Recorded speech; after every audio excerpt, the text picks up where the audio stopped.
Hello, my friends, and welcome back. Thank you very much for being with me again today.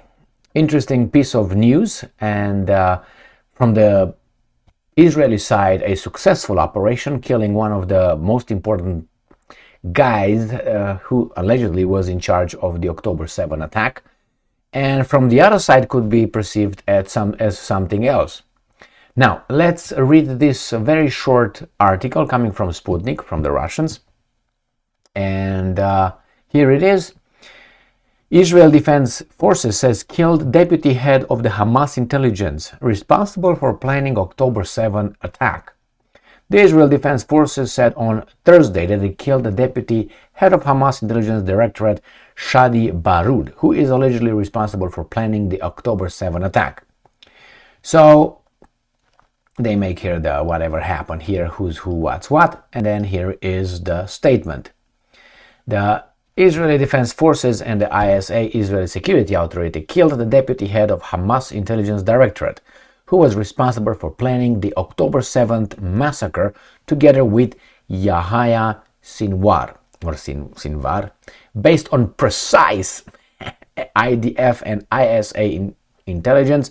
IDF fighter jets struck the deputy head of the Hamas Intelligence Directorate, Shadi Baroud, the IDF said on Telegram. All right, well, I don't know if that happened or not. This is what the Israelis report. Now, they can call this, obviously the Israeli will call this a successful outcome of their operation to eliminate their enemies. The problem is this: how many civilians did they kill in this process? I mean, it has cost and benefit, the actions, and we still have, I think, international law, supposedly. It is over there, but some can just violate the international law whenever, however they want, and how deep they want. There's not going to happen anything to them, because they're too strong. That's the only thing, they're too strong. And you might say, how is Israel so strong, since we know it's, they're just, everybody is doing this, everybody's doing that, and they are as they are. How are they too strong that they, what could be? What else could it be? Why do you think just a few countries on this planet can violate international law or commit war crimes and not be punished unless they lose? When they lose, then they get punished. So why? Because nobody can do it. The Russians, who are going to punish the Russians? They can call the Russians the war criminals and all that, but they can't do anything about it. Why? Too strong. The Americans, the Brits, they can be called, but nobody's going to do anything about it. The Israelis, if you think that these precise attacks, missile attacks on Gaza and on this Hamas is so precise, you just have to take a look at the damage. Pictures, they're available. And we're not going to go full retard here, okay? Those are not precise strikes on Hamas leaders.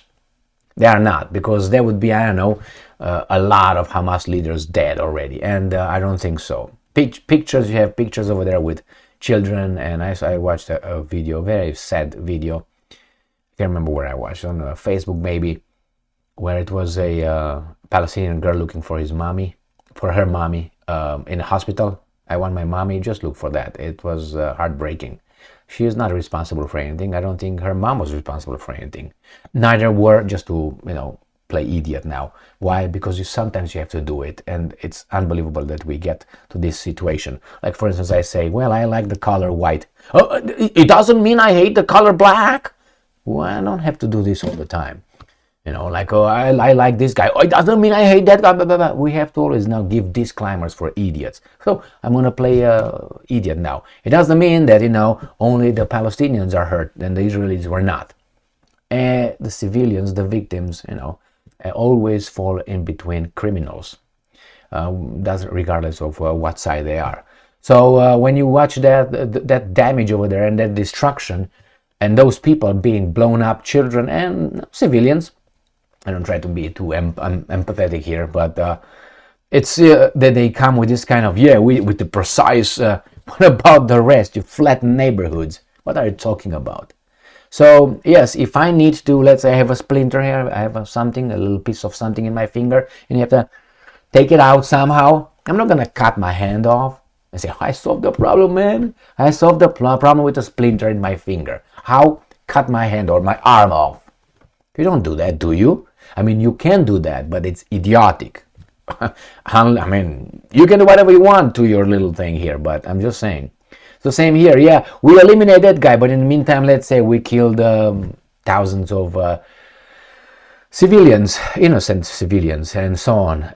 No, that's not the way you should do it. Otherwise, just drop one bomb over there, destroy everything, and you say, hey, we destroyed all the Hamas leaders, all those criminals, we eradicate them. Yeah, but you killed 2 million of Palestinians. Nobody's going to say, not nobody. These guys will not say it, or they will say it like, like they justify, or they try to justify the U.S. government dropping those 2 atomic bombs on those 2 civilian cities, Hiroshima and Nagasaki. The main thing are these 2. One, we saved our boys' lives, which is true. 2, we shortened the war because we made those guys, those crazy guys, that's how they call them, crazy fanatics, to stop the war. And see, that it was justified. I don't think it was justified. Because if you think those justifications are valid, then think about Putin right now. He should claim the same shit, regardless if you're an offensive or a defensive, because say, well, it's not the same thing. Well, we can say that the Japanese were pushed into this war by the Americans. That's why they attacked Pearl Harbor. When you say, how in the fuck? Well, there's books available. Why? It's like I tell you, hey, Mike, you can't buy your groceries that grocery store, that grocery store, that grocery store, that grocery store. You have to go to France to buy groceries from now on. What would you do? You have 2 options. Violate that, and I'm gonna, all right? Or you're gonna try to kick me, or don't do it, and your family will die, right? Or attack me somehow, try to take me out, so you can go and take care of your family. Well, that's kind of like some historians claim that the Japanese did. When the Americans told them, no, you can't go and buy that raw material from that area. No, you can't go into China. No, you can't do that. You can't do. Who the fuck are you? I'm right here. Who are you? So then they say, yeah, we're going to destroy them and then we're going to do whatever we want. So if you look at that, you can look at the Japanese as the victims then. No. I know. The same with the Russians. Why did the Russians intervene in Ukraine? Oh, it was unprovoked. Really? Who was killing the Russian population in the eastern Ukraine? The Russians started just, guys, you gotta attack now? Or Kiev sent tanks over there? Why did Kiev send tanks? Kiev, the government. Why? The legitimate government? Because these guys said, no, we don't agree with the coup, with the bloody coup that occurred in 2014 in Kiev, supported by democracies in the West. We don't recognize that. You don't recognize that? Send them a few divisions of tanks and bomb the shit out of them. So what were the Russians supposed to do? No, it's okay. Our Russians are going to be bombed over there. It's fine. The Americans did not do that in Texas. Remember? They helped Texas and eventually gained its independence and came to the Union or whatever, to the United States. Remember that one? From Mexico? All right. And remember how that started? With the immigrants? Oh my, or migrants. Remember that one? Or settlers, they were called settlers. Settlers? Well, history is there, my friends. And the problem is this, the guys who cry the loudest now, you do this, do you do that? If you just look behind in their past, you're going to find they did it before, sometimes at a bigger scale, or more often as a pattern. So it's kind of like hypocritical. I'm not saying that you should not do it because these guys did it. But it's hypocritical to hear one of, how should I put it, like you see a criminal, calling everybody a criminal, but he's a criminal never charged, never convicted. And he's like, I'm the pinnacle of truth. That's not the way it should work. And we're told, no, it doesn't work that way. In kindergarten, we're told that, no. In the school, no. In college, no. In life, no. The mass media, as we become adults, takes over the school, the school of the adults. Who said that? Yeah, that guy. That's what media is, a school of the adults. Then they take over the school where you are all regimented by the government and indoctrinated by the government. After you get out of school, you're not done. No, the media is going to take over and they're going to tell you what to think, how to view things, everything you need to know about the Israeli-Palestinian conflict. Says who? Tapper or Joy Reid, or who the fuck? Who are these guys? Anyway, here is my friend.